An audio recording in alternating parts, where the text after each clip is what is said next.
Thunder lumplings everywhere. Life's no fun without a good scare. That's our job, but we're not mean in our town of Halloween. That's right, kids. Tim Burton's The Nightmare Before Christmas turns 25 years old today, and guess what? It's time for a cup of rad. So why don't you grab a cup and let's fill it with some rad.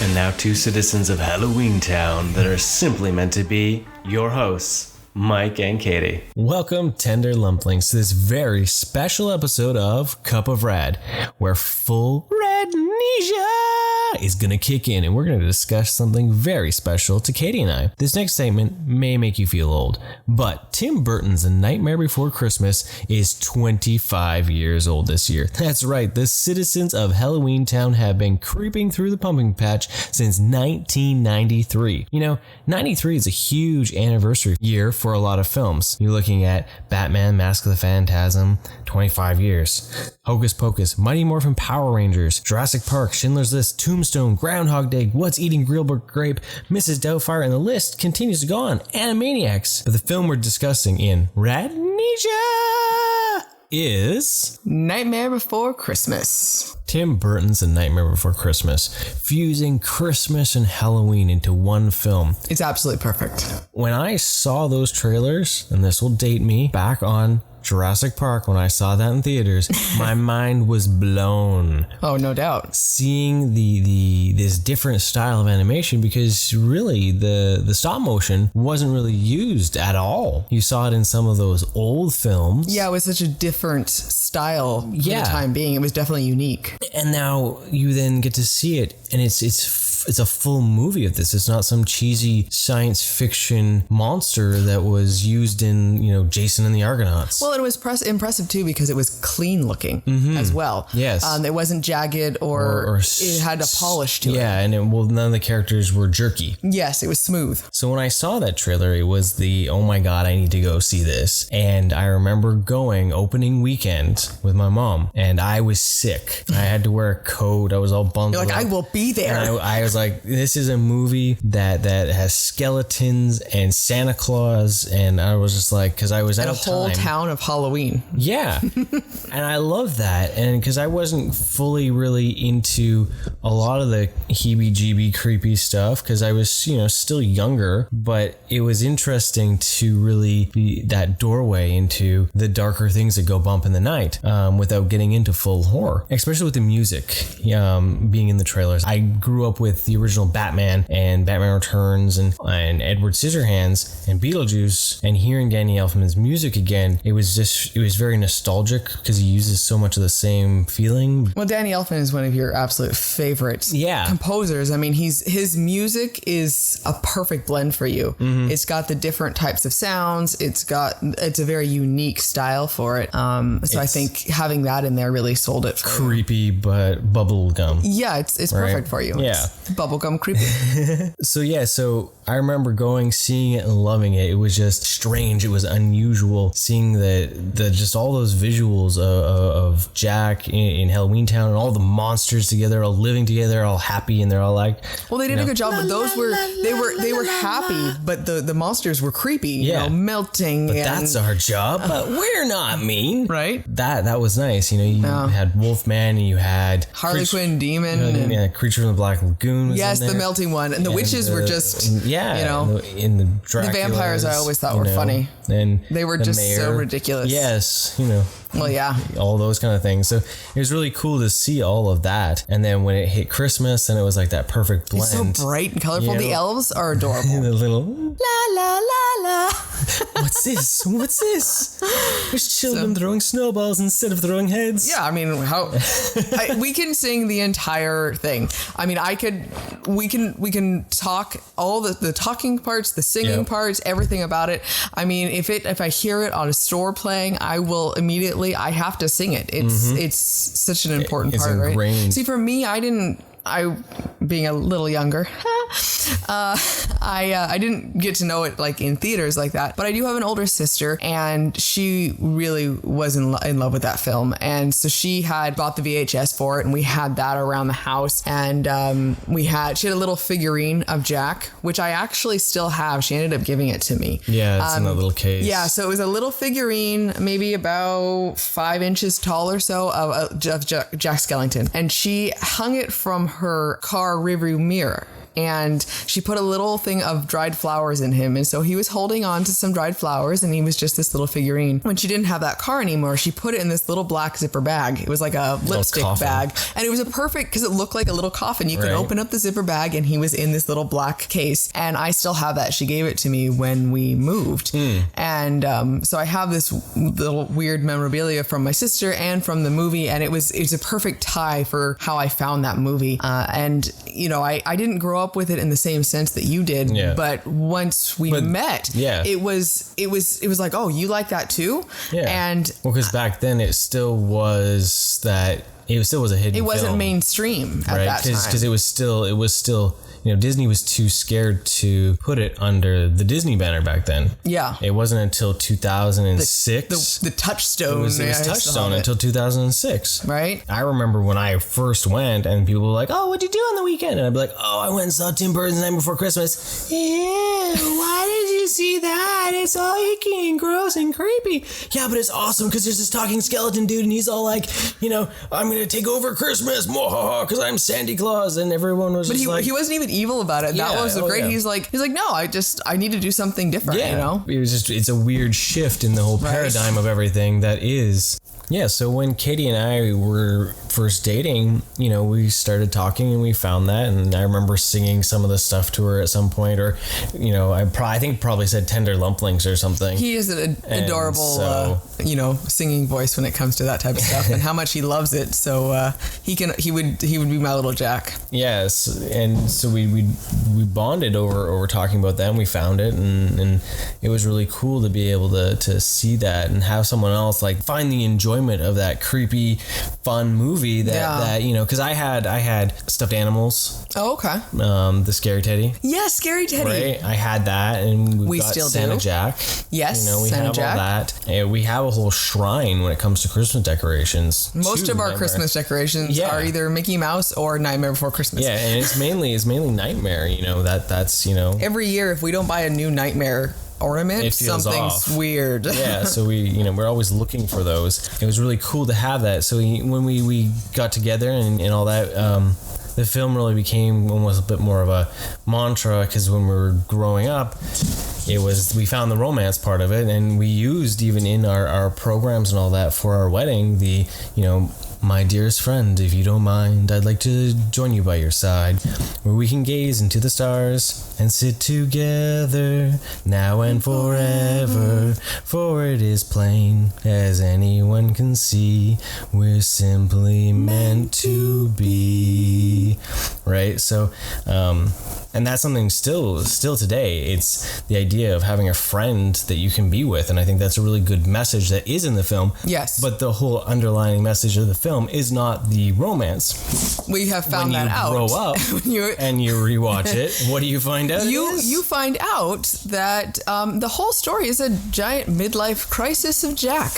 And as a child, you don't see that. But as an adult, you're like, wait a second, this makes even more sense. So you take away the fun, creepy, and the beautiful, you know, joyous Santa Christmas aspect, and you have Jack buying a motorcycle. Yeah, it's no different. You know, he's frustrated with what he's done for his whole life. He's looking for something different. He doesn't care who gets in his way or what, you know, he's not trying to hurt anyone, but he just wants to do something different. Yeah. Exactly. And like so, midlife. Yeah, he's trying to find that excitement in life, and he goes about it in a way that he is detrimental. Mm-hmm. And, you know, then he has this newfound appreciation for the life that he did have. Yeah. And then, you know, with the movie, then you find out that he comes towards someone even more now closer to Sally. Yeah.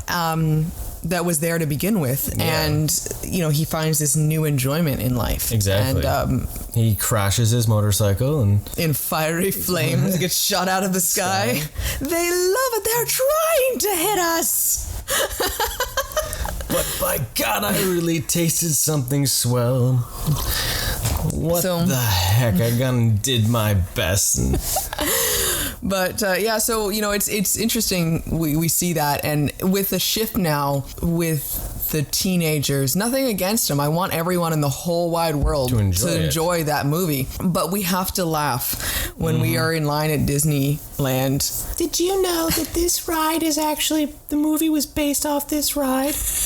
No, sorry, honey. No. The movie is 25 years old. Yeah. The refurb of the Haunted Mansion only started in 2001? Yeah, it was 13. Yeah, it was 2001. Yeah. Was when that started happening, and that's when it exploded into more mainstream. Once they put it in there. And Tim Burton originally only wanted it to be in there for a few years, but then it got so popular that it became something completely different, and it has a huge underlying fan base, and it'll be interesting with all those people that are finding it now if they'll have the same revelation of what we did, and that whole like, oh my God, it's a midlife crisis. As you get older and you find it out, and it's as I say, it's nice that the new generations have a new way to find it. But yeah, it is funny that they don't think back on the history of things. But I guess that's part of the generations and growing up. You don't realize it. Something's as old as it is. Yeah, and I've had my fair share of that. But it was just always funny. We would have people say that to us, and it's like, I had this at my wedding. Yeah. And that's one of the things is once Hot Topic embraced it more. And it exploded in that, and then you had the NECA toys they did for a while. You remember all the action figures we used to have? Yeah, those are the ones I'm talking about. Yeah, we had all those. Unfortunately, over time, they were not built to move. They were only built to stay in plastic. And then then you add storage of changes in temperature, and they did not last. Not at all. And I miss them, but Diamond has the license now, and we look at those when we go to Toy Traders, and we drool over them, but I get scared after what happened to the NECA figures I think we look at them every time we're there. Yeah. And we're like, oh, it'd be so great to have this again. And then, but they'll break. Yeah. So luckily with all the Funko Pops and stuff like that, it's not. At least we have multiple Pops. Yeah, because they don't have any moving parts, so you don't have to worry that they're gonna break. Yeah. So it's really cool to have all those. Oh yeah, and I just remembered. I'm looking at it. We got for our wedding. One of our wedding gifts was a Nightmare Before Christmas cookie jar.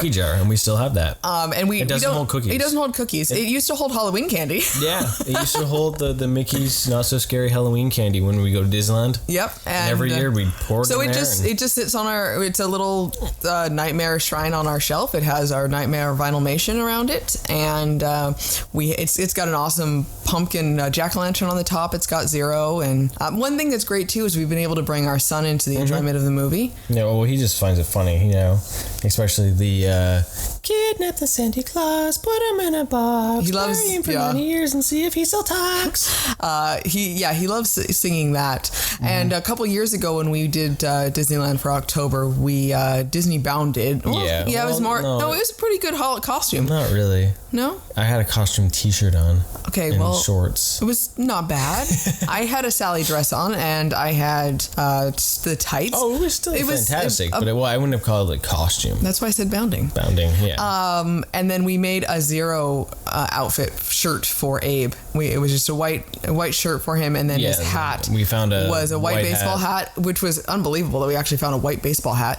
And I think we got it at Michael's. And then you put some felt ears on it, and we found this little light up pumpkin. So he had this awesome little hat, and because he was telling me just the other day how much he loved the picture. We met Jack and Sally dressed all up like that, and he was so happy because they thought he was the cutest thing. When he was a little Zero. It was so original. So many people will instantly dress their kids up as Jack or Sally, but to have a little Zero, it's like, wouldn't that make more sense that way? Jack and Sally was just super enamored because of him being tinier, right? So that was really fun. So it's great that we can bring him into that, and he can enjoy it for what it is. I hope that he almost goes through the same thing that we did. He enjoys it for what it is, for the fluff now, and then it's a little bit of creepy that we can add to him because he isn't a big fan of creepy. No, it's like pulling teeth. Well, I like where it's that shift. It's a perfect movie for the shift between Halloween and Christmas. No, it's the November 1st movie, really. We watch it on November 1st. That's the plan. It ends with Halloween, begins the Christmas season. Yeah. You know. So I have a question for you. Mm-hmm. Which is your favorite, Lock, Shock, or Barrel? It would have to be Barrel because it's Danny Elfman. Of course. Why not? I've always loved Shock just because she was just silly and Catherine O'Hara. Oh well, yeah. I mean, you can't go wrong with Catherine O'Hara's voice, and it's just. Well, showed how many people played double duty on that film too. Yeah, it's right? like, oh wait, I know that voice, and I mean, it's turned out to be like they all just grouped together. It's like, oh yeah, this movie, oh yeah, it has to have these people in it. But I think she's just kind of. It's funny. It's like she's trying to be the person that's in charge, but she doesn't want to be. She's just as whiny and irritated as the rest of them, and I thought always that was funny. But of course, the little. I like the fact that being that it was Danny Elfman and Danny Elfman sung all Jack's songs, I thought it was quite fitting that Barrel was a skeleton. You're right. It all kind of fits in with that. Was hilarious. I remember when I found out that Danny Elfman actually did the singing for it, and I just thought that was the coolest thing. Yeah. And it tripped me out that he didn't actually do the speaking voice. Chris Saranderson. They did a great job of making it, a blend together well. But I love Danny Elfman's voice in general, so that just made or break it right there. Yeah. With what you were telling me too, that Danny Elfman the songs were first and foremost. Yeah, they gave him the poem. Because remember, it is a poem to begin with. From Tim Burton. It was originally his poem, which we do own. I say is a story, not a poem, because it's pretty long. Yeah. But they gave him that and told him, hey, we want to make this a movie, but we want to make it a musical. And he went and wrote songs that he fit, and then they wrote the screenplay from that. Which is perfect that the movie is so iconic for its songs. Exactly. It was the way it was supposed to be. Right. So that was supposed to be the priority. Jack Lament. The music in it is just, I love it. The songs in it, it's probably one of my favorite musicals. Yes. Because I don't think there's a bad song in the movie. No, everyone has its purpose. Yeah. One thing I really, I like how well they express what's going on. They don't go on for too long. They don't. They really serve a purpose. It comes across more like an actual musical, like a play. Yeah. Right? They just kind of blends in and they show you your feeling and then they move on. Yes. It's not a big song and dance number. Yes, there's no big group like, doing this now. You just got those two with This Is Halloween and Making Christmas. Yeah, and it makes sense because they all just kind of zoom around and they're all just like, everything's great and they're all just doing their job, right? Exactly. And the other thing too is with the animation style, again, back to what we talked about with them being so smooth, is just, I love that they took a basic feature of a skeleton and were able to do such an amazing job for all of his emotions. You have such a simple face, but he's so expressive. I can take off my head and recite Shakespearean quotations. We have to wait till November 1st to watch this, right? So scream like I can from the fury of my recitations. See, this is why I fell in love with him. I thought it was for the coffee. No, that was a bonus afterwards. That's I do love that. It's I appreciate and I love Jack for what it is. A little rant moment. I dislike that so much of the merch with Jack that you can find is how much you love. It's like I love Jack as in like I heart Jack or something of that. I would much rather, because for me the whole focus of the movie is not the romance aspect. It's a side part. Yourself. And it's being happy with where you are in life and the people that are around you and things that you're good at, which still provide value. And it doesn't mean you shouldn't enjoy what you're doing. Yeah. I'm glad that he found his enjoyment again for what he was doing. But I've never seen that first and foremost as a romance movie. No. So two people like we use the simply meant to be. They heard that and that was like that's what they focused on, right? Yeah. And which is fine in its own retrospect, but I know exactly. But combined with everything, right? There's too much of the at least this year. We've actually seen a lot more of just like the the town people and more. And every time I see something like that, I was like, I want to support that. Yeah. I want to have something of that nature, you know. It's Also okay too- if they're going to have, I've had a Simply Meant to Be shirt before, but if they have Jack and Sally on it, then fine. But because it shows the togetherness of it. No, that was one thing that was very sad, was the Funko Pop. The movie moment. Oh yeah, that was heartbreaking. Oh, it failed. That was something where we were all excited. We were going to buy it for our anniversary. It was going to be like our little gift to each other for it. We saw it because I was very excited. It looked really cool with all the pictures. But then the pictures I was seeing online, I was kind of like, wait, it looks like the hill is gray. It's not supposed to be gray. It's supposed to be snow covered in that moment. Yep. And so when we weren't able to purchase one anyways. They were all sold out. The one was on hold at the Hot Topic. When we saw it behind the counter, Immediately. it was gray. There's no snow on the hill. And that's one of the whole points of that scene, and that bright white snow. It's nice and crisp. It's beautiful. You know, we associate snow with purity and joy and calm. Yeah. So that was pretty sad. But So we skipped out on that one. But we're being a little bit more picky. We don't buy just everything Nightmare Before Christmas ourselves. Yeah. We make sure we really enjoy it and that it really stands out for it. So when you get to a point when you have so much and you've had stuff that you've had that has broken, it's not like you just got rid of it. And it crumbled on its own free will over time because the plastic degraded.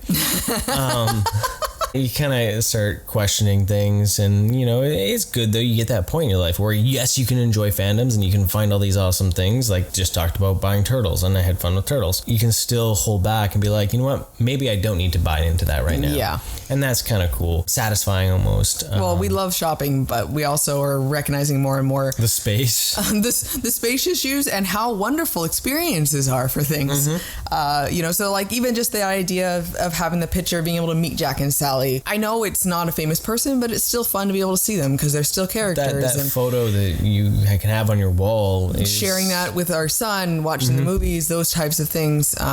You know, those are important for sure. Yeah, the products will fade and disappear, but those memories should last a lifetime, and that's what I hope, because he's been able to enjoy all that with us. Yeah, which is really cool. From that too, finding out other things about the movie, because the older you get, the more you find out, right? So after years of knowing that Danny Elfman did the music and I always followed his career, I found out from there that he had a band called Oingo Boingo. Go check it out. Yeah, it's fantastic. Definitely. Look for their farewell tour one. CD album, however you want to call it. Or the DVD if you can find it, if you still do that kind of thing. Oh, that is fantastic. I haven't watched that in a long time. Because that there really showcased, it was they did it and they were ending their career, and they did a live performance at Universal Studios when they used to actually have a concert hall at Universal Studios. You watch that and you hear the music they made, and it's weird, fun. It's like ska, punk, everything. Yeah, it's all slapped together. It's beautiful too. I mean, I love Danny Elfman's voice. They have such good music. It's mellow and dramatic, and it's also crazy and pumped up. The clowns of death are marching in their hideous parade. I forgot about the clowns of death. And they're just so energetic. You could tell they love what they do. And that's watching the DVD. Trumpets, reptiles, and samurai. Now I need to listen to this album again. See? Right. We're reminiscing.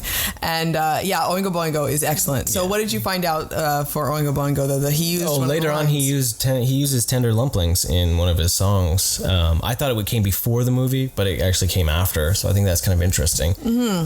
But it's kind of fun to know those little things about it, right? Yeah. So it's fun to be able to see the different connections, and you'll learn a bit more and see how much now that movie has really brought things around. Well, I'm glad that it's lasted, because as I say, back when I first saw it, everyone thought it was gross and disgusting, and why on earth would I see it? Well, now look at people clamored to the Disneyland Holiday Haunted Mansion to see 2 to 3 hour wait, right every year, just to see what new gingerbread house or ginger dead house. Ooh.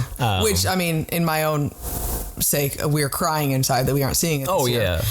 We have seen it for the last 5 years. Yeah, well, we've gone to what, 7 or 8 times we've gone. Yeah, so it's Out of the 17 difficult. years they've done it. Yes. You know, my favorite year when they did was yes. the Scarrels. Yes. When they had, because the lines were so ridiculously long that they actually had which they still could do people outside when you got closer. After you got through that first snake storm, and once you got past the doors there and into the back where the mausoleum is when you're waiting in line, they had actors singing Scarrels. And I thought that was really fun. They were all decked out in Victorian age kind of stuff. And we actually have that we have it on CD. It's so great. I remember the first time we played it for her. Oh yeah, what are we listening to? Is this Christmas? Yes, this is the only Christmas music you're going to listen to. Wreck the halls. Yeah, and then we got the book, the 13. Is it just 13 Days of Christmas? And that he loves that every year. We have to read that book, and it's the 13 Days of Christmas, and it's fortune card trees. Yeah, it's perfect. It's Holiday Haunted Mansion and Nightmare Before Christmas all mixed in because it's 12 Days of Christmas. Kill me now.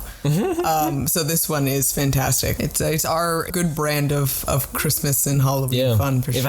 Honestly, that's all I'd have. If I could have my choice, I'd get rid of a lot more of the bright shiny stuff, and it'd be a darker. It would be a little. It would be a Nightmare Before Christmas version of Christmas. Yeah. Well, we have our scary Teddy, and we have all those decorations out still. So many of those characters are just so classic looking too. When you look at them, like we got all the pint-sized heroes from Funko. Yeah, that was a box we had to buy because it was fantastic. You of course have Jack and Sally and Lock, Shock and Barrel. The little kid with the shrunken head gift is fantastic. Right? Like that would be a pop. That wouldn't be a fantastic pop? Yeah, to have him stand there holding out the shrunken head. Honey? Yeah, and he's just holding this thing out. Oh, it's fantastic. Yeah, that would be a good one for them to do. Right?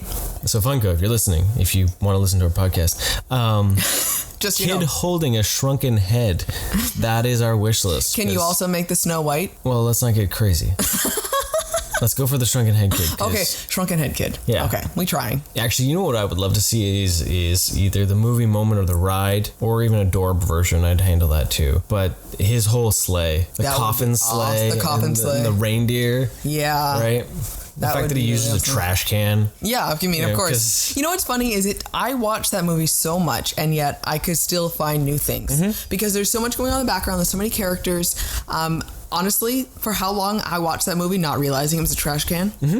Just I saw the coffin aspect. Yeah. But you don't see all those things. Yeah. I think too, again, back to the emotion of Jack and that graveyard scene when he does crash. It's so heartbreaking and moving when he's sitting there and just broken. I mean, he's literally a broken man, and the song is just beautiful. Oh, yeah. Well, I love that verse though. Yeah. What the heck, I done my best, and it's I really showed them something swell. Yeah, for a moment I almost touched the sky. Everything about it is beautiful. Yeah. So for us, ratings. Oh, it's totally rad. I'm gonna pull that card just there's because nothing wrong with that movie. It's nostalgia at its best, and it's just there's great storytelling and there's great songs, and it's a totally rad film. It's a 5 out of 5. You can't change my mind on it. It is what it is, and it has been since 1993. 25 years of rad. Yeah, because you watch it and it's just fun. I don't know how many copies I've had on VHS and how many copies I've had on DVD. Remember the VHS was black too. The package, the clamshell. Yeah. They tried to sneak it in the same look of a Disney film, but with the Touchstone logo. Yeah, that was one thing though. I was sad when they released the Blu-ray was that the Touchstone was gone. It was Disney, and that really freaked me out when I first saw it. I was just what is this? Whoa! This is a Touchstone movie. This is for big kids. Right? This isn't a Disney movie. Disney movie. I remember that, and it was a bit shocking. It made you feel like you were a big kid. Yeah. It was like I went to a Touchstone movie. They made The Rock, Con Air. They didn't make Disney movies. They made The Rock and Con Air with Nicolas Cage blowing people up. Yes. So. That's on the same level as what I just watched. Okay. The stop motion cartoons of the Happy Little Skeleton. It was stop motion. It was more hardcore. Right. So what's one of your favorite Halloween Town characters? that one's hard. The Harley Quinn demon is pretty fun just because he's super fabulous. And Yes, he is. It's so colorful and you don't really quite know what he is because he's not from mythology. Like, he's like the pop open head, right? And he's got like, what does he have teeth all around him too? Yeah. Like, what is he? Yeah. He's kind of creepy. He's got a lot of color to him. You know, a little bit of everything. I'm a genius. Watch me transform this, this bat into a hat. No. This is much too dead. Try something. Rat. The Bat. Yes. He uses the bat. He uses the yes, exactly. Yeah. So. But yeah, he would be up there. And the behemoth, I do love the behemoth. Oh yes, the bunny. Yep. Right? Yep.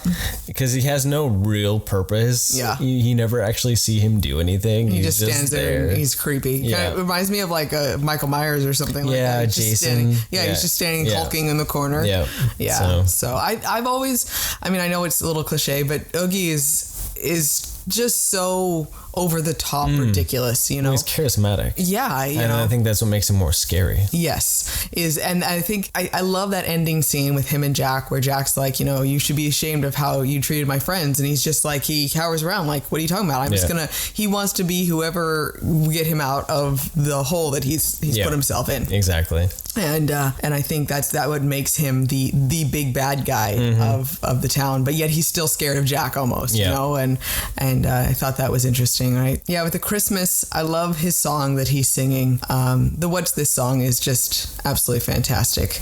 What's this? I love There's magic everywhere. I love that he's asking, they're instead of the shrunken heads, little things like that, where it's like there's children throwing snowballs instead of throwing heads. Absolutely nothing's dead. Yeah. And just the switching, missing, the switching and the nightmares of that. can't be found. Can you stop singing for a moment? I know you want to sing the entire movie. Alas. We already know that you are doing decent impressions. No, not really impressions at the moment, I don't think. But just singing. Just singing. But so much of a fan I am. I know. So sometimes, though, unfortunately, it does get a little annoying because I do know the movie so much. Then when we're watching it, Katie will give me the eye when we're watching. She's like, sometimes I would like to hear Danny Elfman singing instead of Mike, as much as I appreciate it. Yeah, I don't know about that. I'm pretty suave when it comes to it, right? I sing under my breath or in my head. I was singing it the other day. I was walking around Topic, like dancing in my head, singing it. So. Yeah, well, I just like all the detail. I don't know. I get so enveloped into it. We love it every moment, every iota. If you haven't checked it out, I know we've hyped it up for I don't know how long now, and you probably won't find the same joy in it, but it is definitely something that you get a kick out of because it's just a beautiful film. And especially if you like animation and, this is a precursor to have been able to get movies like Coraline and Kubo and Paranorman. If it wasn't for Nightmare's success, none of those would exist. Yeah. Because all the ones for animation. The director, Henry Selick went on to make Coraline with Ludka, and that changed everything because now that is the number one studio for stop animation. Yeah. Right. And as good as it was with, say, Frankenweenie or even Corpse Bride, that studio makes the best films. Yeah. Kubo is absolutely gorgeous. Paranorman.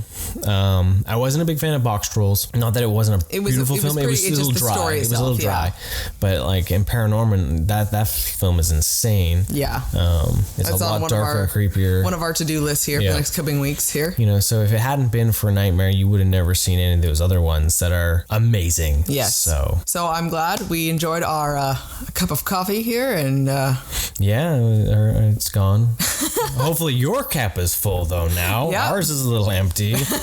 Going forward this next week, what do we got going on? This coming up is the Vancouver Fan Expo. What? Vancouver Fan Expo? We are so very excited. So what are we going to do there? I am planning to meet the voice of Batman. Yes, Kevin Conroy. The real Batman. The only Batman. The Batman. I am darkness. I am vengeance. I am the night. I'm Batman. Yes, Kevin Conroy is going to be there, and I would go just for that.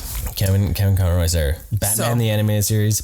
like we mentioned, Batman, The Mask of the Phantasm. Yeah, 25 years. The best Batman film to date. You can't change my mind. No live action has ever touched what Bruce Timm, Paul Dini, Dwayne McDuffie, all those guys. Yeah, they Alan made Burnett Batman. did for Batman. Yes. That is, like, you watch those cartoons now, and those cartoons aren't even made for kids. No.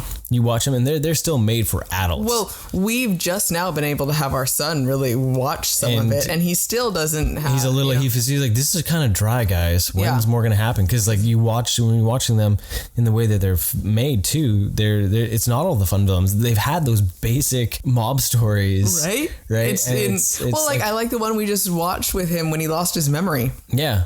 He's full amnesia. There's no Batman to it. It was just Bruce Wayne. Yeah. And it was a really interesting storytelling. So I'm very excited about that. And then who are we going to meet? Well, another 25th anniversary idea.